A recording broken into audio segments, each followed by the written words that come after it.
The thing is, I did not think asking my husband to provide was wrong.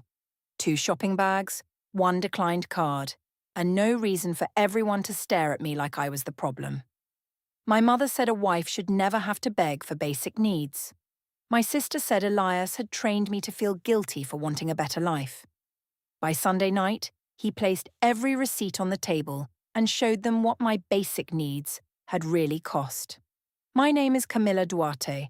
I was 34, and I worked as a luxury personal shopping consultant for women who paid me to make wanting things feel natural. The thing is, I knew how value looked before anyone named it, and I believed that made me honest. 2 shopping bags, 1 rose gold credit card, and no crime in needing the right things for the right rooms. The outlet mall smelled like new leather, perfume sprayed on paper strips, and rain drying on wool coats. I stood in front of a mirror inside a boutique dressing room, holding a camel coat against my shoulders, while Elias waited near the curtain with his hands folded over a receipt. My husband had always waited well. Years earlier, when I worked closing shifts at a department store, Elias would sit in the parking lot with coffee balanced in the cup holder because he knew I forgot to eat when customers stayed late. He never made a show of it. He just placed the cup in my hand and asked if the register closed clean. Back then, his quiet care made me feel safe. Now he looked at price tags before he looked at my face. He asked softly what had changed between us. He said the house deposit used to make my eyes light up more than any store window. What he meant was that he missed the woman who circled kitchen layouts with him on Sunday mornings. What I heard was that he wanted me to shrink my life until it fit inside his spreadsheet. I told him nothing had changed. Of course, that was not true. I said the coat was for work, and work clothes were basic needs when your clients judged you before you reached the door. He looked down at the shoes, the perfume, the coat, and the small leather wallet I had added because the colour matched the lining. He said we had agreed on 1 pair of shoes. The cashier smiled at the counter with the careful mouth of a person pretending not to hear a marriage. The rose gold card declined first.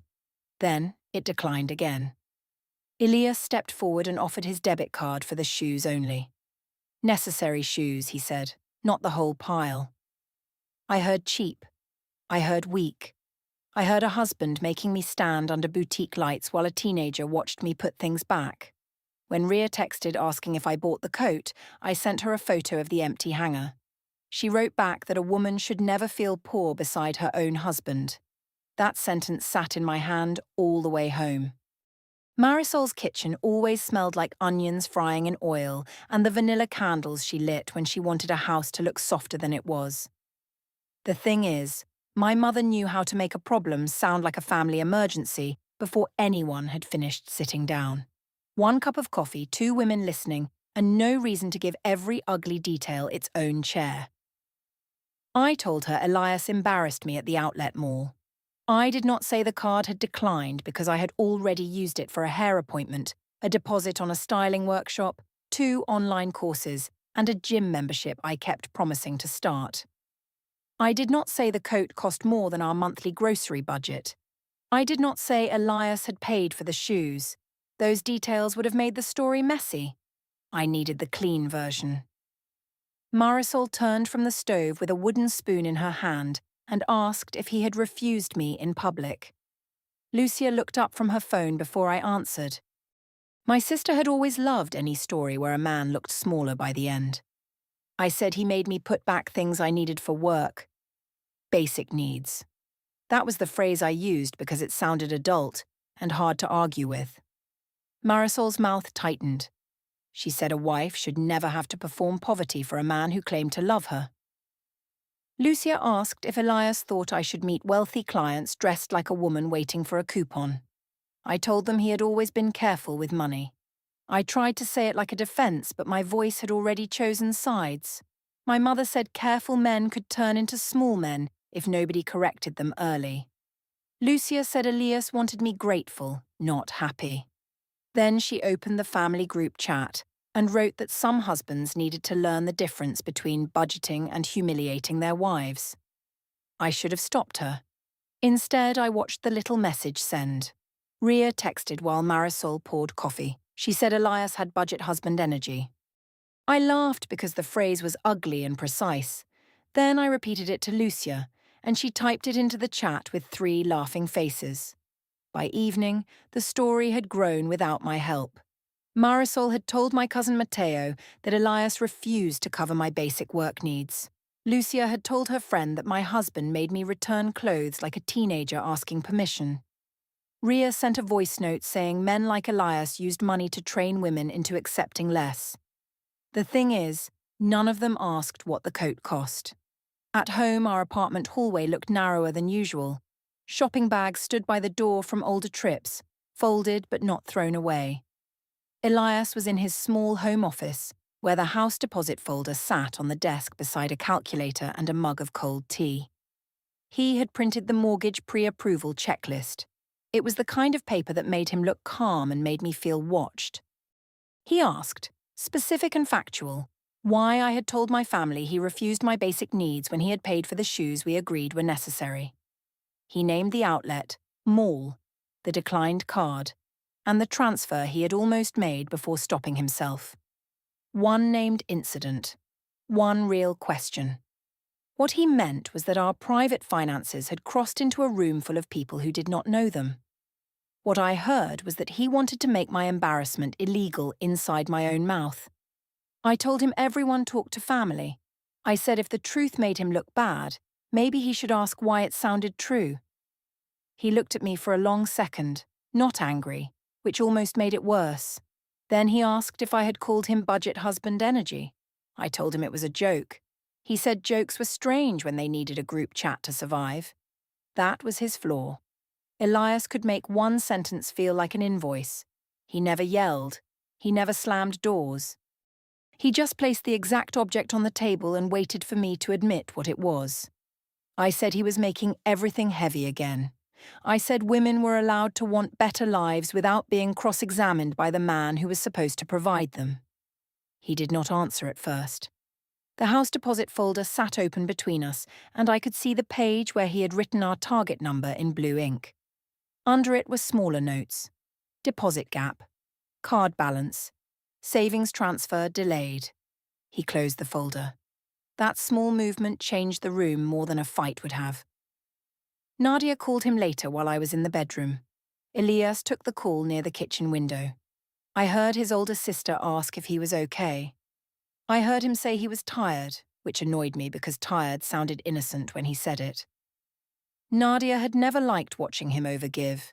She had said once at a birthday lunch that Elias confused love with making sure nobody else had to carry a heavy bag. At the time I called that sweet. Now I called it interference. 2 days passed. Lucia kept sending jokes. Ria kept feeding them.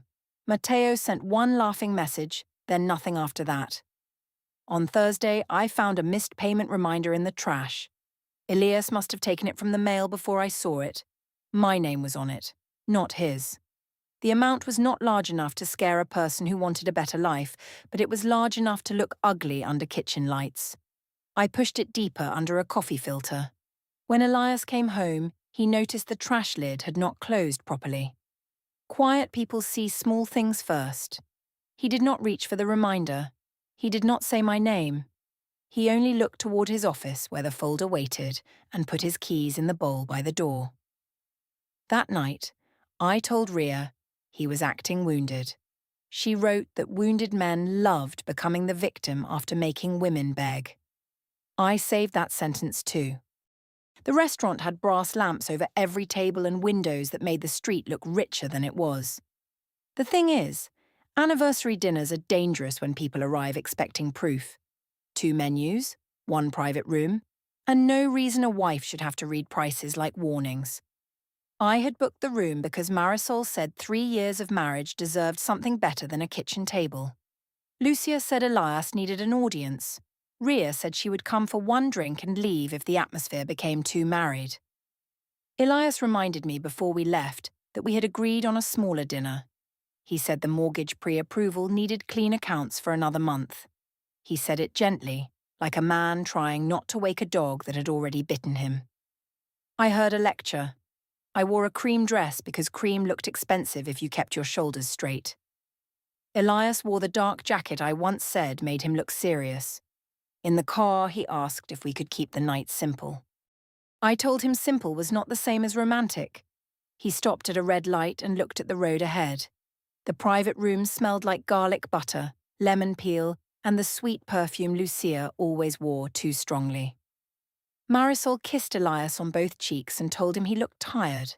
She said it with concern, but her eyes came to me afterward, like we both knew tired men made poor providers.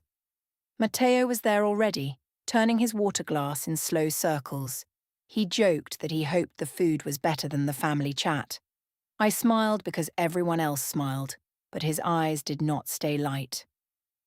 Ria arrived late, phone in hand, already filming the candles and the wall of wine bottles. She said the room looked like someone finally remembered I was a woman with standards. Elias heard enough. His face did not change. The first hour passed with small cuts. Lucia asked if Elias had recovered from the outlet mall. Marisol said men sometimes needed time to understand a wife's public needs. Ria said she hated when women had to apologize for wanting to look like their own future. I laughed at the right places. Of course I did. Elias sat beside me and ordered water. He asked me quietly if I wanted to share the grilled fish because I had liked it last time. That should have been sweet. Instead, it sounded like portion control. So I ordered the tasting menu. Then I ordered the wine pairing after Lucia raised one eyebrow. Elias leaned toward me and said quietly that we had not planned for that. His voice stayed low enough for kindness, but the table had already learned to listen for our money. I told him not to embarrass me again. That was the first line that did not fit back into my mouth after it came out. The waiter placed the wine beside me. Marisol looked pleased. Lucia's smile sharpened. Ria lifted her phone and took a short video of me raising my glass. I said something about finally being allowed to enjoy my own anniversary. People laughed because people laugh when they need to know where the power sits. Elias did not. By dessert, the bill arrived in a black folder. It sat near his hand like a small animal waiting to be fed. He opened it, looked once, and closed it again. His thumb pressed the edge of the folder so flat that the leather bent. He placed his card inside. The waiter returned too quickly. He said the card needed another try. Indirectly, politely, with the face of a man who wanted the floor to take him somewhere else. The room became warm around my neck. Elias checked his phone under the table, not hidden, just low. I knew the movement. Banking app. Transfer screen. Numbers moving from one place to another because I had made the night too expensive to survive without surgery. He gave the card again. This time it worked. Marisol exhaled like a victory had been won. Lucia said that was all anyone had asked for. Ria started to lift her phone again, then stopped when Elias looked at her. It was not an angry look. That made it worse. He placed the receipt beside his water glass and folded the little transfer confirmation into his wallet. Smaller and smaller. His fingers were careful, almost tender with the paper. For 1 second, the room thinned. I saw the house deposit folder in my head, the kitchen window we had circled in a brochure 2 years earlier. Elias saying the morning light would make cheap coffee taste better. Me laughing because I had believed him. Every transfer from that future into my present had felt small when I made it. The receipt disappeared into his wallet. There was a door there, thin as paper. I could have opened it. Lucia touched my wrist and asked if I was okay. Marisol said men only learned when they had to feel pressure in public. I smiled because smiling gave the room its answer. I said men only understood pressure. The door closed. After dinner, Elias did not argue in the parking lot. That was his S3 voice, though I did not have a name for it then. A quiet debrief. No raised voice. The quiet was the point. He asked if I understood what I had made him look like when I told him not to embarrass me in front of my family. He asked if I understood that he had moved money from the house deposit buffer to pay for a performance. What he meant was that I had used his love as a card machine while witnesses watched. What I heard was that he cared more about a future kitchen than the woman standing in front of him. I told him he had finally paid for one nice night and still wanted credit for suffering through it. I said a husband should not need applause for doing what husbands were supposed to do. His face changed by 1 inch, the mouth first, then the eyes. Ria sent me the dinner clip before midnight, but only the part where I lifted my glass. The next morning, the clip was gone. She told me the lighting had been bad. I knew better. Elias had made the room harder to turn into content. Matteo stopped replying in the family chat. Nadia sent Elias one message that I saw only as a notification preview. It said she was coming by if he needed her. He did not tell me she came by. He only opened a folder on his laptop that night and named it Joint Spending Actual. The keys clicked for a long time after I went to bed. Sunday morning smelled like burnt toast and the lemon cleaner Elias used when he needed his hands busy. The thing is, quiet homes can accuse louder than crowded restaurants. One folder, one rose gold card, and no reason for a husband to make breakfast feel like a hearing. Elias sat at the kitchen table before I came out. The house deposit folder was open beside his laptop. My rose gold credit card lay next to it, clean and bright under the overhead light. For a second, I thought he had taken it from my purse. Then I saw his wallet open near his coffee. He had removed the matching authorized user card he carried for emergencies. He placed it beside the folder like it belonged to another life. He said he would not argue about purchases anymore. I asked if he was mocking me. He said no. He said if what I wanted was agreement, then he would respect that with exact precision. He said he would not question needs, would not warn about consequences, and would not use past spending against me when I wanted something new. The thing is, he sounded too calm. Calm agreement from Elias never felt like surrender. It felt like math. I told him marriage was not a courtroom. He said he knew. He said that was why he had tried for years to solve things before they became evidence. That word sat between us. Evidence. He did not make it legal. Not then. But he knew where to place a word so it would stay. Marisol and Lucia arrived before lunch with pastries and the energy of women who had already held a meeting without the person they were judging. Lucia had a shared note open on her phone. Marisol carried a printed page with large headings and neat bullet points. She said this was not an attack. She said it was a family support framework. Elias looked at the paper. Then he looked at me. I should have laughed. I should have said it had gone too far. Instead, I sat down. Rule 1 said Elias must not question Camilla's needs before supporting them. Rule 2 said feeling deprived was enough reason for a purchase. Rule 3 said past mistakes could not be used to deny present happiness. Rule 4 said a husband who loved his wife should not make her explain why she deserved things that helped her confidence. Basic needs. That phrase appeared twice. Lucia read from her phone while Marisol nodded. I added small corrections. Not because I wanted to hurt Elias, I told myself, but because the wording needed to be accurate. Elias asked if they wanted him to follow this as written. Marisol said yes. Lucia said finally. I said it would help us stop fighting. He asked if there was any spending category that still needed discussion. Marisol said a wife's dignity was not a category. Lucia looked at me like that line deserved applause. Then Nadia arrived. She had not been invited. Elias must have texted her. Or maybe she had come because his silences had their own weather. Nadia stood near the doorway, still in her coat, and looked at the paper on the table. She asked if everyone understood Elias had been moving money for months to cover overdrafts. Marisol said this was not about numbers. Lucia said Nadia always treated Elias like a child. I told Nadia she was protective because she had never liked seeing another woman matter more than her brother's comfort. That was cruel, but I dressed it as truth. Nadia's face went still. She did not argue. She only told Elias that she would be outside if he needed air. That should have slowed me down. Elias looked at the rose gold card beside the folder. He said he was tired of being described as a man who withheld love when he had been trying to keep us from drowning. No performance, No strategy. Simply sad. For one quiet breath, he looked less like a budget, and more like the man who once sat on our apartment floor with a calculator, showing me how many months until our own front door. I remembered the brochure. Cream kitchen, wide window, a small breakfast corner where I had said we could put a round table because square tables felt too rented. The old house brochure was under the folder, half visible. My own handwriting circled the kitchen window.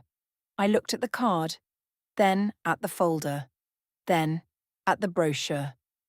The thing he had been protecting was not small. I had made it smaller each time I called something else necessary. That door opened again. I could have said I knew the coat was not a basic need. I could have asked how bad the numbers were. I could have touched the folder instead of the card. Lucia cleared her throat and said Elias was doing the sad face thing. Marisol said men like him always made women feel guilty right before women became free. So I picked up my phone. I opened the family group chat and wrote that Elias was punishing me for wanting basic things. I said he had turned our future into a weapon. I said I needed support because he was making me feel greedy in my own home. The door closed because I closed it. Elias watched the message send. He did not ask to see it. He did not have to. He reached for the printed rules, took a pen from beside the folder, and signed the bottom of the page. His handwriting looked neat, calm, terrible. Marisol smiled. Lucia looked relieved. I felt taller for half a second. Then Elias folded the page once and placed it inside the folder marked Joint Spending Actual. That was the silent decision marker, though I called it drama. He was no longer trying to win the conversation. He was storing it. For the next week, he followed the rules. I bought the online leadership course Ria said would make me sound more premium with private clients. Elias did not ask why I needed it after abandoning the last two. I booked the beauty membership Marisol said a woman in my field deserved. Elias did not mention the old balance. I upgraded the gym membership because Lucia said cheap gyms smelled like failure. Elias agreed and entered the charge into his spreadsheet without comment. Agreement should have felt like love. Instead, the apartment became too quiet. When I complained that he no longer seemed invested, he said he was doing what I asked. When I said that sounded passive-aggressive, he said no, it sounded accurate. Ria's messages slowed. Matteo stopped sending jokes. Nadia came by once with soup for Elias and did not come inside. The house brochure disappeared from the table. I told myself Elias had hidden it to punish me. The truth was simpler. He had stopped leaving the future where I could spend it. The Saturday family dinner was at our apartment because Marisol said problems should be solved where they lived. The thing is, family can make a room feel full even when half the people have already stepped back. 2 serving dishes, 1 signed page, and no reason a husband should need permission to love his wife correctly. Marisol arrived with chicken in a glass dish. Lucia came with wine she could not afford but wanted everyone to notice. Matteo came alone and kissed my cheek without making a joke. That bothered me more than a warning would have. Ria was supposed to come after work. She said she might, then said she was tired, then sent no final answer. I kept checking my phone because her voice always helped me make my own sound stronger. Elias had set the table before anyone arrived. 6 plates, folded napkins, water glasses, no candles. He had placed the folder in his office, not on the table, but I knew where it was. The knowledge had weight.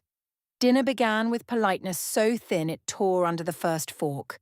Marisol said she had been thinking about the framework. Lucia said the point was not just that Elias should stop saying no. The point was that he should learn to say yes with warmth. A cold yes, she said, could still feel like punishment. I looked at Elias because that was exactly it. His agreement had become another form of refusal. He asked everyone to define basic. Not loudly, not sharply, just that. Marisol said basic meant what a wife needed to stand beside her husband without feeling diminished. Lucia said confidence was basic. I said presentation was basic in my profession. I said my clients did not trust women who looked like they were asking permission from life. Matteo put his fork down. Elias asked me to list what that meant in actual terms. I should have refused. Instead, I heard a challenge, and challenges always made me perform. I listed the salon membership first. Then personal styling clothes, leadership courses, the luxury gym, beauty treatments, client-facing wardrobe, professional photography, networking dinners, and the influencer coaching package Ria had sent me because she said visibility was currency. The list sounded better in my head. At the table, it took up too much air. Lucia recovered first. She said those were normal investments for a woman with ambition. Marisol said Elias had married a woman with standards and could not complain about the cost afterward. Elias looked at me. His S5 voice was final and clean. He said he would sit down with me privately, build a real budget, cancel what was draining us, and still try to save the house plan if I wanted that life with him. That was the offer. Not dramatic, not romantic, but real. And I hated that it came with numbers. I told him he made every dream feel like a budget meeting before he ever tried to make it feel possible. The room did not move. That was true. Even Elias could not refute it. He had never known how to make the future glow before turning it into columns. He could turn love into a plan so fast that the warm part disappeared. I had spent years wanting him to look at something I wanted and say yes before asking how. His face accepted the sentence. It did not save me. I kept going. I said that a husband who had to calculate whether his wife deserved to feel beautiful had already failed. I said he had made me explain every want until wanting itself felt dirty. I said my mother and sister saw what he refused to see. Marisol reached across the table and touched my hand. Lucia nodded hard. Matteo looked down at his plate. Elias asked if this was the final version they all wanted. He asked if they wanted him to agree that these were basic needs and stop questioning them. Marisol said yes. Lucia said yes. I said yes. Matteo did not answer. Elias looked at him. Matteo's jaw moved once, but no words came. The silence bothered me. So I made it smaller. I told Elias that even my cousin understood, and Matteo finally looked up. He said he understood less than I thought. Marisol snapped his name. Lucia told him not to start. Elias stood and went to his office. For 1 second, I thought he was leaving the room to sulk. Then he came back with the signed rules, the rose gold card, and the folder. He did not open them. Not yet. He said he would handle things properly from here. No court words. No threats. No raised voice. The tone was the threat. I laughed because laughter was the last way to keep my chair higher than his. I said proper was his favourite word because it let him avoid being generous. He looked at me with a tired face that no longer asked to be understood. After dinner, Marisol and Lucia stayed to help clean, though they mostly talked. Marisol said Elias had finally been pushed into seeing reason. Lucia said he looked scared because men like him did not expect women to have witnesses. I reached for my phone under the table and messaged Ria. I told her the dinner happened and that I needed her to tell me I was not crazy. She sent one grey heart and nothing else. The thing is, Ria had once sent paragraphs for less. She had told me what to say, what to wear, what to demand, which phrases made men sound small. Now there was one grey heart sitting where her voice used to be. I put the phone face down. Elias washed the serving dish Marisol had brought. He dried it carefully and handed it back to her before she left. Marisol said he was a good man when he remembered himself. Lucia kissed my cheek and whispered that I had won the hard part. Matteo left without hugging me. Later, the apartment had that after-dinner smell of dish soap, chicken fat, and wine left in glasses too long. Elias stood in the hallway with his keys in his hand. He did not take the overnight bag. He did not announce anything. He removed the rose gold authorized user card from his wallet again and placed it on the console table. I asked if he was being dramatic. He said no. Then he said he was done negotiating with people who wanted the benefits of his yes and none of the truth behind it. I told him he was making himself the victim because I had finally stopped being easy. He picked up the folder. Not the house deposit folder. The other one. Joint spending actual. The hallway light made the label look flat and ordinary. He walked out with it under his arm. His silence after the door closed was more frightening than anything he had said.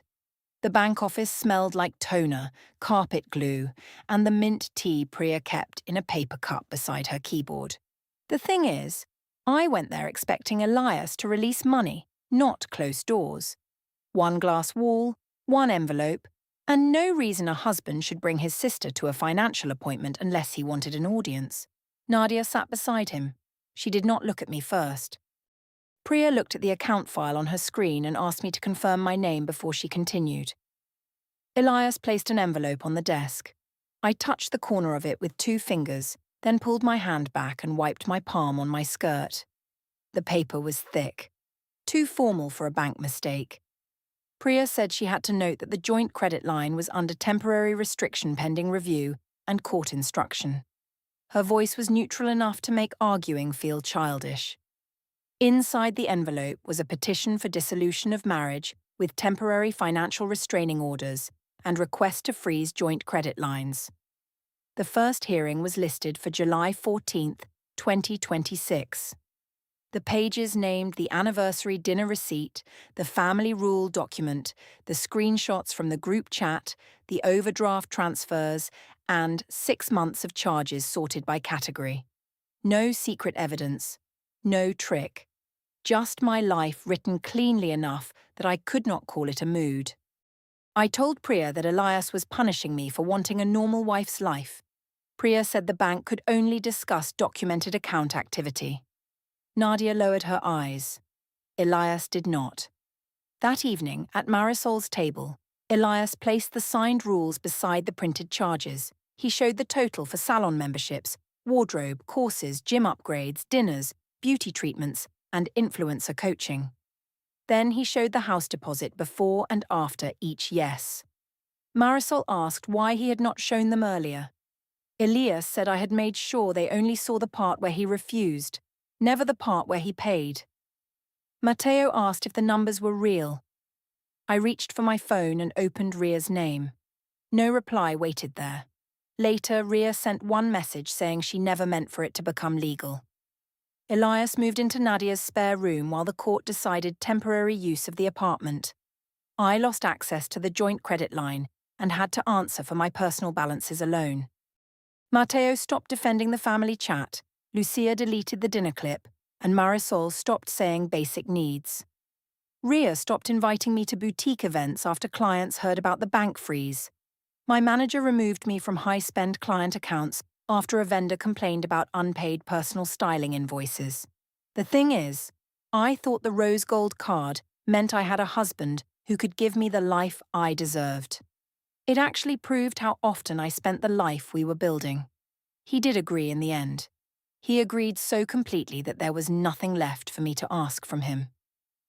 The rose gold credit card stayed inside a clear plastic bank sleeve on Marisol's dining table. Nobody reached for it.